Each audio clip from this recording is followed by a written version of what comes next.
तत्पश्चात सूर्य नीचे, अग्नि, अग्नि के नीचे धर्म, धर्म की स्थापना कर मंत्र से परमेश्वर शिव का आह्वान करें। ओम सद्दुजात प्रपद्यामि।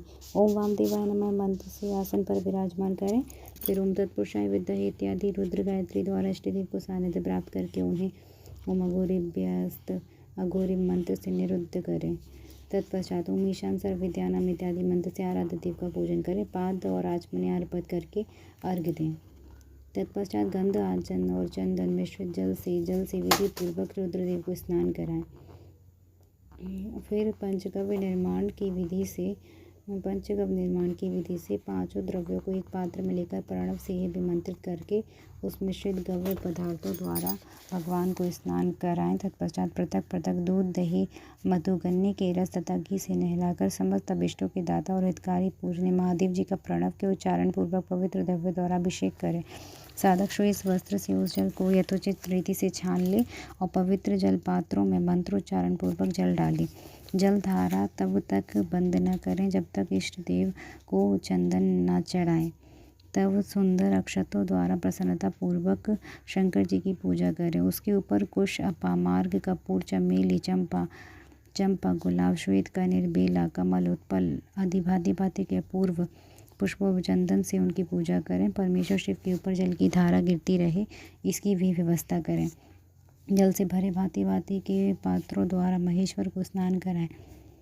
इस प्रकार मंत्रोच्चारण पूर्वक समस्त फलों को देने वाली पूजा करनी चाहिए। हे तात, मैं आपको समस्त मनोवांछित कामनाओं की सिद्धि के लिए उन पूजा संबंधी मंत्रों को संक्षेप में बता रहा हूँ, सावधानी के साथ सुनिए। पावमान मंत्र से, वाड्मे इत्यादि मंत्र से, रुद्र मंत्र से, नील रुद्र मंत्र से, सुंदर और शुभ पुरुष सूक्त से, श्री सूक्त से, सुंदर अथर्व शीर्ष के मंत्र से, अनो भद्रा इत्यादि शांति मंत्र से, शांति संबंधी दूसरे मंत्रों से, भारुंड मंत्र, अरुण मंत्रों से, अर्थाभीष्ट शाम तथा देवव्रत शाम से, अभित्वा इत्यादि रथंतर शाम से, पुरुष सूक्त से, मृत्युंजय मंत्र से तथा पंचाक्षर मंत्र से पूजा करें। 1 सहस्त्र अथवा 101 जलधाराएं वैदिक विधि से शिव के नाम मंत्र से प्रदान करें। तदंतर भगवान शंकर के ऊपर चंदन और फूल आदि चढ़ाएं। प्रणव से तांबुल आदि अर्पित करें। इसके बाद जो शुद्ध स्फटिक मणि के समान निर्मल, निष्कल, अविनाशी, सर्वलोक कारण, सर्वलोक में परम देव है, जो ब्रह्मा, इंद्र, उपेंद्र, विष्णु आदि देवताओं का भी गोचर न होने वाले वेद वेत्ता विद्वानों के द्वारा वेदांत में मन वाणी से अगोचर बताए गए हैं, जो आदि मध्य अंत से रहित समस्त रोगियों के लिए औषध रूप शिव तत्व के नाम से विख्यात शिवलिंग के रूप में प्रतिष्ठित हैं। उन भगवान शिव का शिवलिंग के मस्तक पर प्रणव मंत्र से ही पूजन करें। धूप, दीप, नैवेद्य, सुंदर तांबूल, सुरम्य आरती, स्तोत्र तथा नाना प्रकार के मंत्रों, नाम, नमस्कारों द्वारा यथोक्त विधि से उनकी पूजा करें। तत्पश्चात अर्घ्य देकर भगवान के चरणों में फूल बिखेर कर और साष्टांग प्रणाम करके देवेश्वर शिव की आराधना करें। इसके बाद हाथ से फूल लेकर खड़ा हो करके दोनों हाथ जोड़कर इन मंत्रों से सर्वेश्वर शंकर की पुनः प्रार्थना करें। हे शिव, मैंने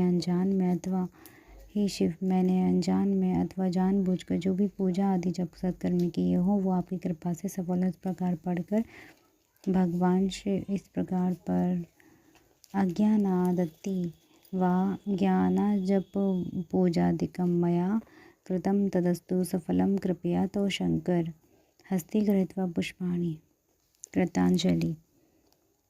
भगवान शिव के ऊपर प्रसन्नतापूर्वक फूल चढ़ाएं। तत्पश्चात स्वस्ति वाचन करके नाम, नाना प्रकार की आशी प्रार्थना करें। फिर शिव के ऊपर मार्जन करना चाहिए।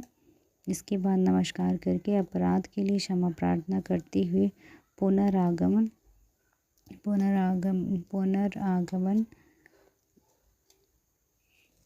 पर मार्जन करते, फिर शिव के ऊपर मार्जन करते के लिए पुनरागमन विसर्जन करना चाहिए। इसके बाद अघोर मंत्र का उच्चारण करके नमस्कार करें। फिर संपूर्ण भाव से युक्त होकर इस प्रकार प्रार्थना करें। प्रत्येक जन्म में शिव में मेरी भक्ति हो, शिव में भक्ति हो, शिव में भक्ति हो। आपके अतिरिक्त दूसरा कोई मुझे शरण देने वाला नहीं है। हे महादेव, आप ही मेरे लिए शरणदाता हैं।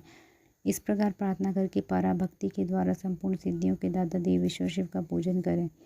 विशेषतः गले की ध्वनि से भगवान को संतुष्ट करें।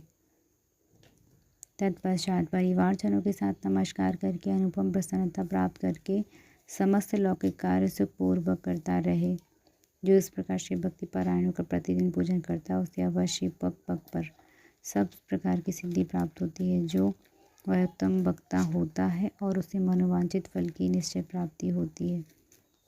रोग शोक, दूसरों के निमित्त से होने वाला उद्रेक, कुटिलता, विष तथा अन्य जो कष्ट उपस्थित होते हैं उसी कल्याणकारी परम शिव अवश्य नष्ट कर देते हैं। उस उपासक का कल्याण होता है। जैसे शुक्ल पक्ष में चंद्रा बढ़ता है वैसे ही शंकर की पूजा से उसमें अवश्य सद्गुणों की वृद्धि होती है। हे मुनि श्रेष्ठ, इस प्रकार मैंने शिव की पूजा का विधान आपको बताया। ही नारद, अब आप और क्या पूछना तथा सुनना चाहते हैं? हर हर महादेव, हर हर महादेव। रुद्र संहिता षष्ठी खंड का 11वां अध्याय पूरा हुआ।